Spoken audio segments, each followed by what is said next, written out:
This is the Bots and Bosses podcast, the only show where artificial intelligence, emerging tech, and digital disruption meet real-world business. Presented by technologist, author, and no-nonsense navigator of the future, John Biggs. It's Tech Talk without the jargon. Now, let's deep dive. Welcome to the Deep Dive. Today, we're diving into something pretty cool, the intersection of Formula One racing and a big Hollywood movie. That's right. We're looking at how cutting-edge tech, especially AI, is pushing the limits not just on the F1 track, but also behind the scenes of that new Brad Pitt F1 film. Yeah, the one simply called F1. Our mission here is to pull out the key insights, the really interesting stuff from our sources about how these worlds collide through technology. Exactly. And what it all means for you, whether you're into tech or movies or obviously racing. We'll connect the dots. Okay, let's start with F1 itself. People throw around terms like supercomputers on wheels, but what does that actually mean? How much data are we talking about? It's staggering, honestly. Think about this. An average F1 car, over 300 sensors. 300? Yep. And during a race, it's transmitting something like 3 gigabytes of telemetry data. Real time. 3 gigs just during one race. Per car. Yeah.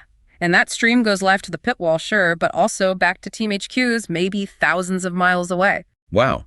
Okay. So it's really changed the game then. It's not just about driver skill anymore. Not just driver skill, no. I mean, gut feeling used to be huge, right? But now, data is king. Christian Horner from Red Bull put it perfectly. Well, yeah. What'd he say?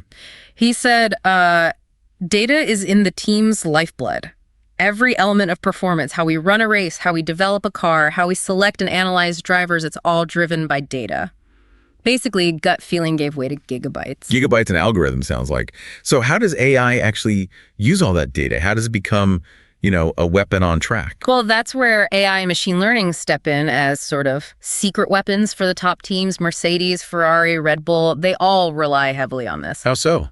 For strategy? Exactly. Advanced analytics, machine learning models, they crunch all this data, historical and lev, to answer those critical questions during a race. Like when's the best time to pit? Precisely. Or what lap time do we need to pull off an undercut? How's the weather shift going to affect us? What about a safety car? AI helps model all that. Okay, so it's predictive. And I heard about these digital twins too. What's that about? Sounds kind of sci-fi. It does a bit, but it's very real. They're essentially AI-powered simulations, virtual copies of the race. A simulation of the whole race? Yeah, modeling billions, literally billions of potential parameters. Tire wear, fuel consumption, traffic, even the chance of a crash or a part failing. To billions. That's hard to fathom. It is. But the goal is uncanny accuracy. Forecasting how different strategies might play out before they even happen. So they can predict the impact of pretty much everything. Yeah. Weather, what competitors might do, pit strategies, track changes. Collisions, mechanical failures, yeah. The predictive power is better than it's ever been. It's not fortune telling, it's just incredibly sophisticated data modeling giving them an edge. And this isn't just virtual number crunching, right? It actually affects the physical car. You mentioned Mercedes-AMG F1 using AI. Absolutely. It has a direct impact. Mercedes used high-performance computing and AI to, get this, speed up their car design simulations by 70%. 70% faster. What did that lead to in the real world? It led directly to a new generation of car designs that drastically cut down on dirty air. Ah, the turbulent air behind a car that makes it hard to follow. Exactly. Less dirty air means cars can follow closer, which leads to more exciting wheel-to-wheel racing. That improvement came straight out of advanced CFD computational fluid dynamics simulations. Like a virtual wind tunnel. Sort of, yeah, but powered by AI analysis. They could perfect aerodynamic designs digitally, saving, tons of time and money before making anything physical. It's virtual testing improving the real sport. Okay, so AI helps design the car, predicts the strategy. Yeah. What happens during the race itself? Yeah. Is AI whispering in the engineer's ear? Pretty much. During a Grand Prix, something like 30 megabytes of data per lap gets analyzed by AI tools. 30 megs a lap. Yep, all feeding into real-time strategy. So when you hear that calm engineer voice say, okay, plan B is now active, chances are an AI algorithm helped choose plan B as the optimal move right then. Huh. And it's not just strategy. AI spots complex patterns humans might miss. McLaren, for instance, uses machine learning for predictive maintenance. predicting when parts might fail. You got it. So they can replace components before they break down mid-race. They call it enhanced reliability. Makes sense. And then after the race, all that data gets fed back in. The AI learns, the simulations get better, the car setup for the next race improves. It's continuous improvement, data-driven. You know that F1 saying? Which one? In God we trust. All others bring data. Huh. I like that. And it even extends to the drivers, doesn't it? These simulators they use sound intense. No, they are. Ultra-realistic. Basically high-tech VR driving rigs. Drivers spend hours in them practicing against AI versions of their actual competitors. AI competitors, based on real data. Yeah, built from real-world GPS and telemetry. So they're practicing against digital avatars that behave like the real drivers. It's human AI training at the highest level. Still needs the human touch, though, presumably. Oh, absolutely. Lewis Hamilton had a funny but insightful line about it. What was that? Something like, data can tell us a lot, but it can't drive the car for you, not yet anyway. Oh, yeah, good point. Human intuition still counts. For now. Definitely. But the synergy is undeniable. And you see proof of this tech importance plastered right on the cars, right? You mean sponsors? Oracle? AWS? Google? Exactly. These aren't just logos, they're tech partners. Oracle's deal with Red Bull is a huge one. They run thousands of AI race simulations on the Oracle Cloud. And Horner called that a championship edge. He did. Call it a victory speech for big data, actually. Ferrari works with AWS and Qualcomm. Mercedes uses TIBCO, Petronas. It shows how critical the tech infrastructure is. Bytes and horsepower working together. There was a great quote from a Ferrari engineer joking their car has 1,000 horsepower and 1,000 mile per hour Wi-Fi, and we need both to win. Huh. Perfectly sums it up. The tech is just incredible. Which actually brings us back to the movie. It sounds like F1 tech is almost Hollywood level. So is Hollywood borrowing back now. That's a great way to put it. Yeah, let's shift gears to the Brad Pitt F1 movie. Joseph Kaczynski directed it. He did Top Gun, Maverick. Right, known for practical effects. Exactly. Yeah. And his challenge was capturing that raw F1 feeling without just, faking it all with CGI. So how did they do it? Especially getting those intense driver's eye shots. It involved a massive collaboration, particularly with the Mercedes-AMG F1 team. They built 6 modified Formula 2 cars. F2 cars, not F1. Right, F2 cars, but then reskinned to look exactly like F1 cars from the fictional team, but the real magic was inside. Right. Mercedes engineers worked for months embedding 15 or 16 custom camera mounts all over these cars. Tiny bespoke mounts. 15. Wow. And they used this prototype camera system, codenamed Carmen, developed with Sony. Super small, but delivering cinema quality footage. Tiny cameras, multiple angles, all on a car moving at speed. Exactly. They could have 4 cameras rolling at once on one car, capturing Brad Pitt and Damson Idris driving. And get this, Pitt, who was 61 during filming, did his own driving. Trained up and hit speeds around 180 miles per hour. No stunt doubles for the main driving sequences. 180 miles per hour. Brad Pitt. Seriously. The insurance people must have had kittens, but yeah, that commitment to authenticity was huge. I'll bet. And they filmed during real F1 events too, right? Unprecedented access. They filmed at 14 different Grand Prix weekends across 3 continents.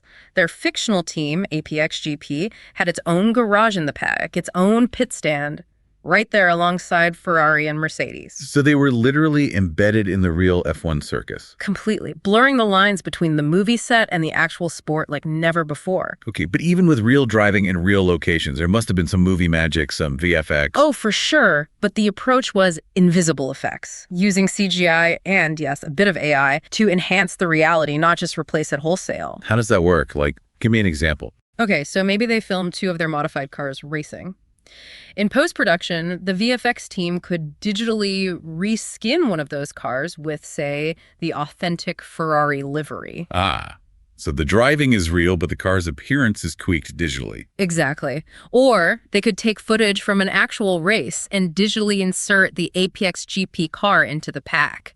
Sort of AI painting Brad Pitt into a real Grand Prix, as someone put it. Clever, so you don't even notice the trick. That's the goal. Early word is it's pretty seamless. Apparently, Jerry Bruckheimer, the producer, told a story about a Mercedes designer seeing their replica garage setup and joking, I'm going to lose my job. It was that convincing. High praise. And they used other tech, too. I heard something about iPhones. Yeah, the Apple partnership meant the movie's destined for Apple TV Plus for tiers. And they did use iPhones with ProRes video capture and some special rigs for certain shots. It speaks to how good mobile cameras have become. And Apple's Eddie Q was impressed, saying Pitt was really driving, not just against a blue screen. Right, and while there was VFX enhancement, the core point is the actors were genuinely in those cars, pushing them hard, thanks to the tech enabling it safely. And the F1 teams helped beyond just building cars, right? You mentioned Toto Wolff. Yeah, Toto Wolff, the Mercedes team boss, was also an executive producer. He gave Pitt and Idris access to Mercedes's super secret driver-in-the-loop simulator. The really advanced one. A really advanced one. Wolff joked it was like letting them into a military base. Apparently, even many Mercedes staff don't get access. That's how much they bought into the film's authenticity. That's incredible access, giving them a real feel for it. Totally. And that blend of real and virtual, sport and cinema, it even carried through to the finale. They filmed it after the actual 2024 Abu Dhabi Grand Prix. What happened? After the real podium ceremony, they staged their own podium scene, with the actors alongside real drivers like Leclerc and Russell.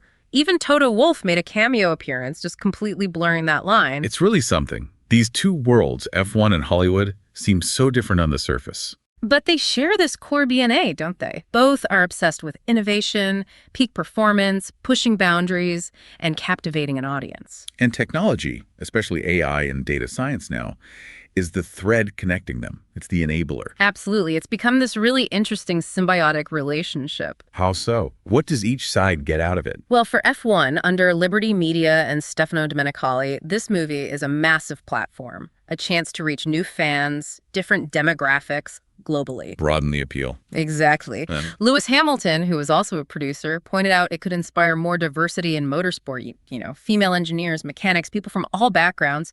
He basically called the movie a 2-hour tech recruitment ad. Oh, that's a good way to look at it. Yeah. And what does Hollywood get? They get authenticity you just can't fake. The speed, the sound, the atmosphere, the engine noise, the crowds, a lot of that is real, captured live. It gives the film an adrenaline shot no green screen could ever match. So both sides are innovating like mad. Pretty much. The motto in both fields could easily be innovate or finish last. It really demonstrates what's possible, doesn't it? When you combine cutting-edge tech like AI with professionals willing to think differently, maybe even take some risks. You can achieve things that seemed impossible before.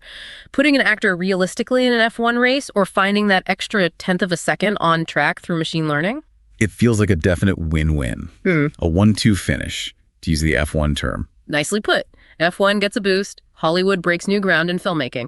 Both learn from each other. So wrapping this up, we've seen technology, particularly AI and data, completely transform F1 racing, from car design to race strategy. And how similar high-tech approaches combined with incredible practical filmmaking are creating this unprecedented cinematic experience in the F1 movie. The overlap is undeniable. It really is. Which leaves us and you, the listener, with a final thought to chew on. Yeah, as AI and advanced tech get more deeply integrated, how much more will the lines blur between reality and simulation? Not just in sports or movies, but maybe in, well, all aspects of our lives.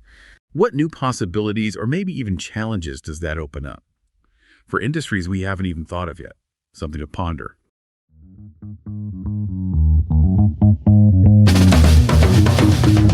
That's a wrap on this episode of the Bots and Bosses podcast. Remember, the bots are getting smarter, but you're still the boss. For now, see you next time.